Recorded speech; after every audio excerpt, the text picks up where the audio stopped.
morning, getting one out before I go to work. But came to my mind last night, deep in thought and half in the bag. What are the residual scars of narcissistic abuse? Meaning, like, after you leave the narcissist, assuming you're in a relationship with one, or if you go no contact with a narcissistic parent where they die, what are, the residual scars of narcissistic abuse? Habits that you do that most of the time, unless you're someone like me and you deep dive into this trying to help people because you're absolutely insane, or maybe you swore a blood oath to the goddess Lilith to do it.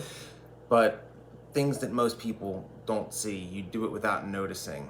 All right, so I'm going to get into 10 of those things today. The weird habits of narcissistic abuse victims. Number one, you're always going to second guess what people say. You're going to overthink it. And I know I'm an INFJ, I do that anyway, but the narcissistic abuse makes me take it to the next degree. And you're always going to try to find like the negative interpretation. Like if someone's genuinely praising you, you think that there's got to be an agenda. What's the quid pro quo? Or if somebody's interested in you, you think they're playing you. It's part of some grand machination. You're going to take that negative approach because with the narcissist, there always is a quid pro quo. It's always part of their game, always part of their long-term plan to keep you down so they can continue to use you for their narcissistic supply. Got it? If it is a compliment, it's not genuine, or, it's in those rare moments of where it's like, I'm going to lose my supply. I have to give just enough to keep supply. So number two is your stoic, let's say, poker face at social gatherings.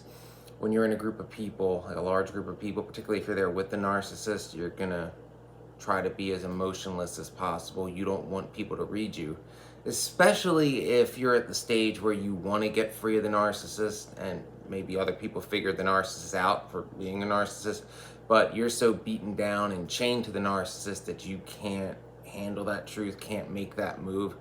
You're going to try to be as stoic as possible because you don't want people to be able to see just how miserable and broken you truly are. And this can be particularly dangerous at social gatherings or amongst a group of friends in a recreational setting because, as the Romans know, and as I know and have proven, in vino veritas is very true.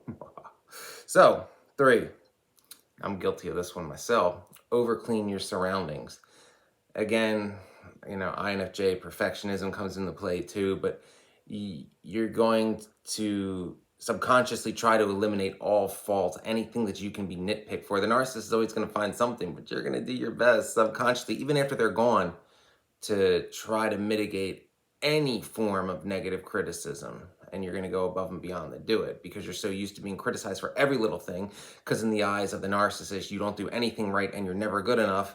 And that doesn't go away, sadly. 4, double check locked doors at home. So with a narcissist, obviously they can be stalkers too, but I spoke about it in a recent video. They know no boundaries. So you double checking locked doors is a way of you setting a boundary to your own space, some sense of sanctuary, something that shouldn't be able to be invaded.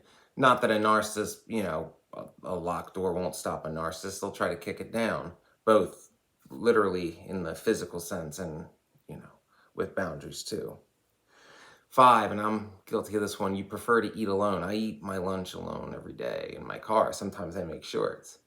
It's just in those settings where you need that time alone to decompress. You're the world's running circles around your brain. You're trying to figure things out. And you need that time to try to pull yourself together, That's why, or you're afraid that you're going to be confronted about truths about the narcissist that you cannot handle. Number 6, you shudder when sharing your personal stories. In other words, stories about the abuse, truth that is hard for you to say, or things even that you may have normalized that other people, once they hear it, will be like, whoa, and then you'll have to face just how truly messed up your situation is. And of course, if you're so beaten down that you feel like you can't escape, or you've convinced yourself it's not that bad, it can be very awkward, very hard conversation to undergo. So that's why people, currently with a narcissist or recently separated from one, they'll be very hesitant to share too much about their personal, like they'll try to pull it out of other people, but it's hard to pull things out of them because they're going to dance around all the stuff the narcissist does, particularly if, again, the narcissist is been exposed, if the mask is off, if people realize who they are.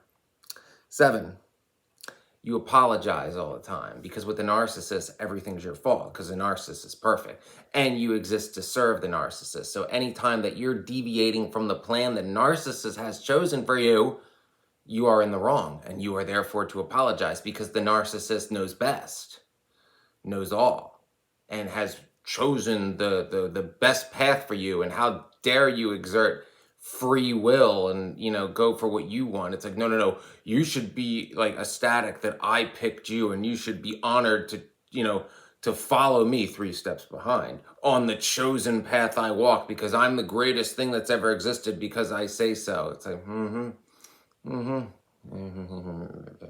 yeah. A lot of memories coming back of people I beat the shit out of. The truly vile stand out over the years. 8, you avoid eye contact in conversation.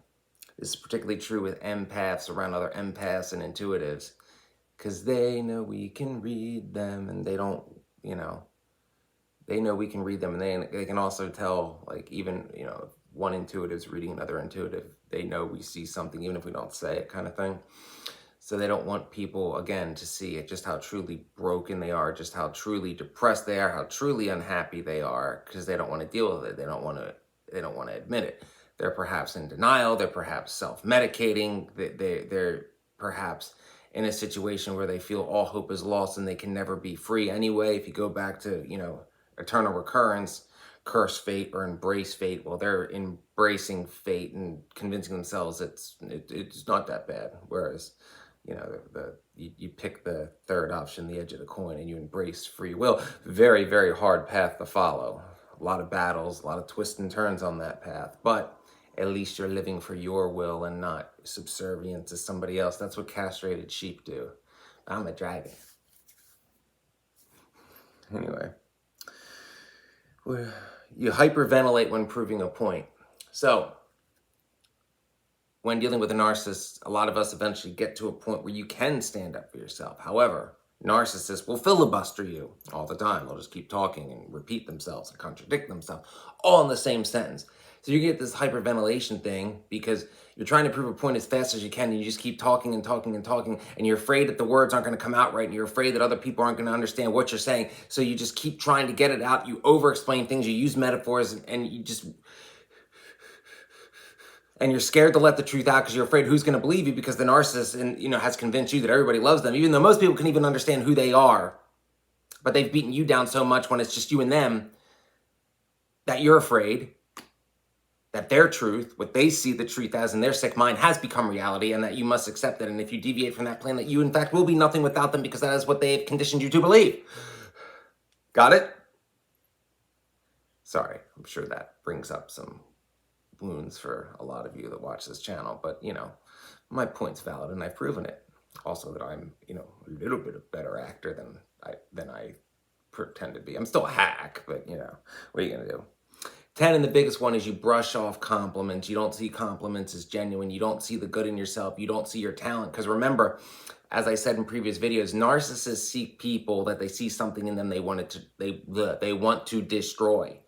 People they see as a threat, or people that they see that they can use as a pawn, as a trophy in their grand scheme, because it's always about their grand scheme, their connection, their career, their wants, their desires.